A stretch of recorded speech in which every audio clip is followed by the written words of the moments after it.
Estoy en comunicación con el doctor Pedro Freile, candidato asambleísta por el Ecuador y es candidato a presidente. Recordemos que en febrero del año 25 van a ser las elecciones generales en Ecuador, donde se va a elegir un presidente, un vicepresidente y los miembros a la Asamblea Nacional, ya que es una cámara única. Pedro, muchas gracias por concederme esta entrevista. Encantado, Juan, un gusto estar contigo esta noche. Tú apoyas al candidato Jan Topic, que anteriormente fue candidato presidencial, venía subiendo en las encuestas, finalmente perdió con el actual presidente que va a la reelección, Daniel Noboa. Antes decían que él era un mercenario porque era ecuatoriano de nacimiento, pero participó en diferentes guerras a lo largo y a lo ancho del mundo. Y ahora dicen que él es contratista con el Estado, incluso lo quieren impugnar judicialmente su candidatura. Legalmente, ¿cómo está este proceso de participación de Topic en las elecciones? Bueno, el proceso del cual Jan y yo venimos se llama Transforma. Es la aspiración de cómo deberían ser los partidos políticos en el Ecuador y en el resto del mundo. Aspiramos a que, de hecho, en el siguiente periodo legislativo logremos convertir en ley el proceso de Transforma. El proceso comenzó conmigo como precandidato y, de hecho, yo renuncié a la candidatura para poder pasarle la posta a Jan, quien había decidido después de la elección anterior ponerse a un lado de las elecciones, porque el presidente en funciones ya venía amenazando de manera bastante directa respecto a cancelar los permisos de operación de las empresas de Yan, pero finalmente logró Él es un mantener sus empresario de registros. las telecomunicaciones, un sector estratégico para cualquier país. No, la familia de Yang está dentro del sector de telecomunicaciones. Yang específicamente está en varios sectores, pero su sector más fuerte es el de la seguridad. Él es, digamos, la cabeza de Cajamarca, que es probablemente una de las dos o tres empresas de seguridad más grandes de toda Latinoamérica. Y como tú bien señalabas, tiene una experiencia además de materia de seguridad interesante, porque él Interesante el es nombre, miembro. Cajamarca, que es una localidad peruana. Y ustedes tuvieron la guerra con Perú. Curioso. Claro, de hecho, es todo, hay toda una historia detrás de por qué la empresa se llama Cajamarca y más bien es un reconocimiento a la estrategia militar que utilizaron los españoles, apenas imagínate, 200 contra un imperio de casi 20 millones de personas y fueron solo 200 hombres los que lograron dominarlos, ¿no? Entonces, cuenta mucho de cómo sucedió ese proceso y por qué la empresa se llama así, pero la cosa es que Yang tiene su fuerte en el sector de seguridad. Lo que se ha dicho es que por el lado de los radares que controlan la velocidad de carreteras, un negocio en el que Yang algún momento fue accionista, de una u otra manera podrían estar todavía relacionados a él. Este trámite ante la autoridad electoral fue impugnado por la candidatura fue impugnada por dos partidos políticos, Sociedad Patriótica y Pachacutic, y en el Consejo Electoral vencimos 5-0. Pero esto fue una impugnación impulsada, pensamos, ese es mi sentimiento como ciudadano, fue impulsada por el gobierno del presidente Noboa. Se apeló para ante digamos, la autoridad judicial electoral, que es el Tribunal Contencioso Electoral. En ese tribunal perdimos 4-1, pero sospechamos que hubo, por así decirlo, una mano negra detrás de esto. Y de hecho hemos iniciado acciones penales, porque más allá de que en la Corte Constitucional, donde ahora Disculpa, nosotros hemos técnicamente, elevado el ¿hasta cuándo caso, se puede resolver esto? Porque las elecciones son en febrero. ¿Cuándo está la cinco, certeza si cinco, eso no va a cambiar? cinco, seis, 5 o 6 días antes de las elecciones podría todavía incluirse en la papeleta. O sea, hay Te lo incertidumbre. La cuento. gente que lo quiere votar a Topping no sabe si lo va a poder hacer. Eh, yo pienso que es probable que la Corte Constitucional, y en eso estamos en este instante, estamos haciendo una pequeña campaña, una mini campaña de comunicación que empezó justamente el día de hoy, pidiendo que lo dejen volver. De hecho, pedimos a la Corte, déjenlo volver. La Corte Constitucional es, digamos, el tribunal de alzada de más alta jerarquía del país y conocido en sus fallos por ser bastante ecuánime y bastante transparente, a diferencia del contencioso electoral, en donde nosotros pensamos que lo que se consiguió del lado de quien impulsó la candidatura, votar la candidatura de Yang, en realidad fue una sentencia tarifada. y pensamos seguir en el ámbito penal hasta ¿Por qué le asegurarnos echan de que la las culpa personas a los involucradas vayan a la sospechas de cárcel. Noboa y no del correísmo? Porque la mayoría de los políticos ecuatorianos que no son correístas dicen que todos los problemas y todas las cosas extrañas es por culpa del correísmo. ¿Ustedes son afines al correísmo? No, absolutamente no, todo lo contrario. Pero lo que tenemos a diferencia de todos los partidos políticos, como te contaba antes fuera de micrófonos, yo vengo de un proceso en donde pensamos que los políticos en general, 99 de cada 100 son unos ineptos. Y en realidad no tienen ni la formación ni las herramientas para poder llegar al nivel de investigación al que, por ejemplo, nosotros podemos llegar. Para nosotros la pistola humeante está más fácil de determinar en manos del gobierno que del correísmo, y sin embargo el correísmo obviamente también se beneficia de que no estemos, porque si Jan Topic es el finalista en la segunda vuelta en el balotaje, frente a Novoa o frente a González, en ambos casos el vencedor es Topic. Pensamos que quien jaló el gatillo, esa es nuestra percepción, viene del lado del gobierno. No quiero decir que de pronto no haya incluso un arreglo entre el correísmo y el gobierno para asegurarse de que la polaridad que ambos han venido tratando de generar los últimos meses les garantice estar en segunda vuelta, porque cualquiera de los dos pierde con nosotros. En este caso, ¿por qué tendrían que votarlo a Topic, que es un ecuatoriano que hizo gran parte de su vida, incluso su fortuna en el exterior? O sea, no es una persona familiarizada con la población como otros políticos que tienen décadas de estar en este ambiente. No, todo lo contrario. Yo te diría que mucha gente que pasa mucho tiempo en política, y creo que pasa en los países de Latinoamérica en general, se convierte en industriosas abejas de una colmena en donde se comen la miel del resto de los ciudadanos sin tener que trabajar mucho, porque no son abejas trabajadoras, son abejas zánganas. Así les veo yo a la gente que vive de la política en general. Jan en realidad viene de una familia que es de tercera generación migrantes en el Ecuador, esos son originalmente croatas, gente muy industriosa, increíblemente trabajadora. Jan en realidad ha hecho su vida muy dentro del Ecuador todo el tiempo, o sea, es un chico que empezó a trabajar desde muy joven con su papá vendiendo computadoras, ayudando al negocio de la familia, que sí, efectivamente llegó a estudiar 4 maestrías fuera, la mayoría es en Harvard y en Wharton, en Pensilvania. Tiene un altísimo nivel de educación, pero conseguido a partir de su propia habilidad. No, no es que tiene maestrías online, sino que realmente ha sido un tipo sumamente estudioso, muy esforzado. Un conocedor del Y mundo también, que esto es importante, tener una visión yo más creo, amplia. yo creo que eso es una cosa muy valiosa cuando vienes de un país chiquito y la mayoría cree que lo más lejos que puedes llegar a conocer es la frontera con Colombia.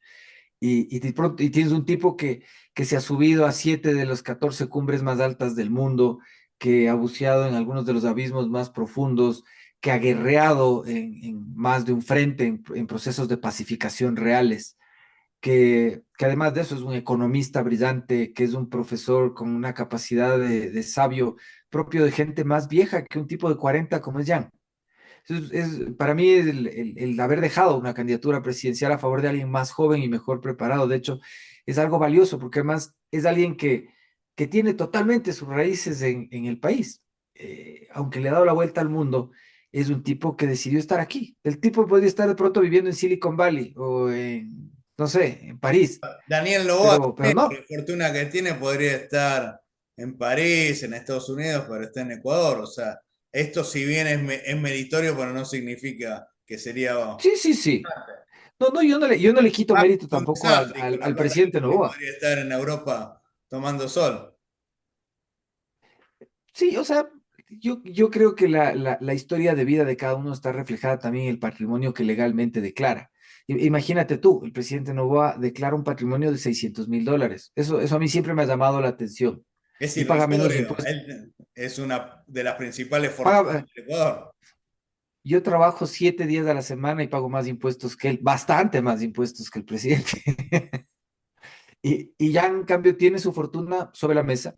Es un tipo que, bueno, presidente, son estilos diferentes. El presidente es un tipo de usar muchos antojos caros, zapatos de moda, alfombra roja, auto deportivo y todas estas cosas con un patrimonio de 600.000. Y él tiene un patrimonio de varios decenas de millones de dólares, que de hecho es completamente público Y es un tipo que utiliza jean y tiene 3 camisetas, tiene un traje en el closet.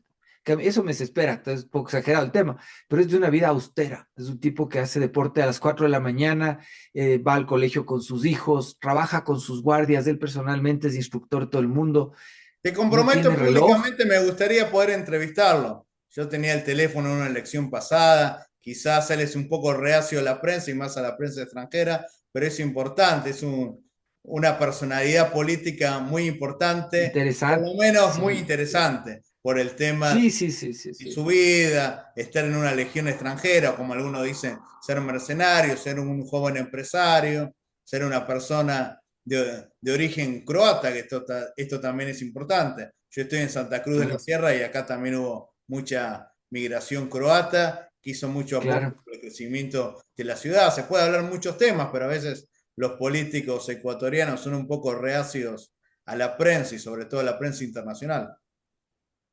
No, yo creo que en el tema de Yang, la elección anterior fue una primera experiencia, de hecho, muy accidentada. Imagina tú que la primera entrevista que Yang tuvo en su vida, cuando ya decidimos que sea candidato, fue con Rincón en CNN. La primera vez que estuvo frente a una cámara fue de golpe con Rincón. Y Es como jugar a la pelota con Messi, con un periodista de, muy go- activo. de golpe, así de la nada. O sea, Recordemos que Pedro Castillo prácticamente se empezó a caer su gobierno después de la entrevista que dijo disparates con Fernando de Rincón, que se decía y se contradecía. exacto. Incluso dijo el tema de cederle el mar para los bolivianos, después tuvo denuncias por Sí, a sí, la patria, y así se podría decir de muchos políticos, el mismo Maduro, también claro. en la O cadena sea, CNN, no con Rincón, sino con Jorge Ramos. con Jorge Ramos, claro. Bueno, no, felizmente Jan salió bien librado de esa y poco a poco ha ido construyendo su personaje. Yo creo que la fortaleza más grande de él está en la claridad que tiene sobre las estrategias para lograr tanto seguridad pública como seguridad ciudadana en un entorno en donde el Ecuador de hoy es la Colombia de los años 80 de Pablo Escobar, porque este país pasó de ser un país franciscano, conventual y pacífico a ser uno de los países más peligrosos del mundo. Y esto me Una de consta las, porque yo fui en el 18 Ecuador, gente muy tranquila, la ciudad es muy apacible y hoy lamentablemente es una carnicería. Hubo muertes, asesinatos muy trágicos, sí, como a un fiscal en Guayaquil, a Fernando Villavicencio, un candidato presidencial. Hoy sí. realmente da miedo estar o ir a visitar Ecuador, lamentablemente hay que decirlo. Y sabes lo que es preocupante, que la violencia, como todas las cosas, cuando son recurrentes, se normaliza. Y la gente cada vez se escandaliza menos. Entonces, todos los días escuchas que hay muertos y la gente te dice, sí, hoy día hubo 20 muertitos, hubo 10 muertitos. Y la gente cuenta los muertitos Es salvando la como, distancia, como uno se acostumbra a los apagones.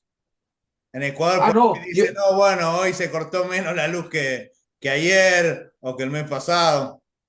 yo no me logro acostumbrar porque yo voy 28 años, yo trabajo, o sea, fuera del amor que yo le tengo a la política, que para mí es como mi velerismo, es mi hobby peligroso en el que me juego la vida, pero que me llena.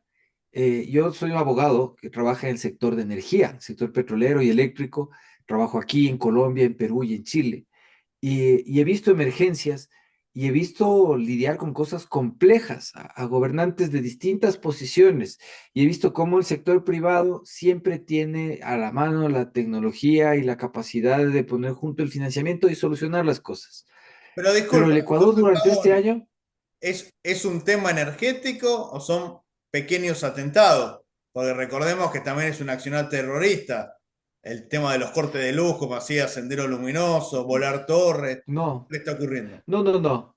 Acá en el caso del Ecuador es corrupción pura y dura, enquistada desde el año 2008 en el aparato gubernamental. Ya no responden a unas facciones políticas, sino a mafias que están, digamos así, disfrazadas, entretejidas en el aparato burocrático.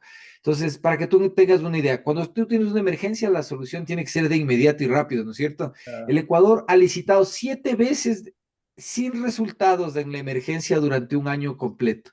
Y esto es porque simplemente no acaban de hacer estos amarres por coimas, por plata negra, las personas que mandan por encima del presidente en funciones, que desafortunadamente llegó al poder rodeado de personas sin ninguna experiencia. Entonces, si tú llegas a un entorno en donde no sabes nada, los que están adentro y saben algo, enseguida te rodean, te conquistan y terminan ellos llevando el agua a su molino. El presidente Y ha eso sido que no le está incapaz de... asesorando el padre, o si no sería peor si Alvarito fuese. Claro.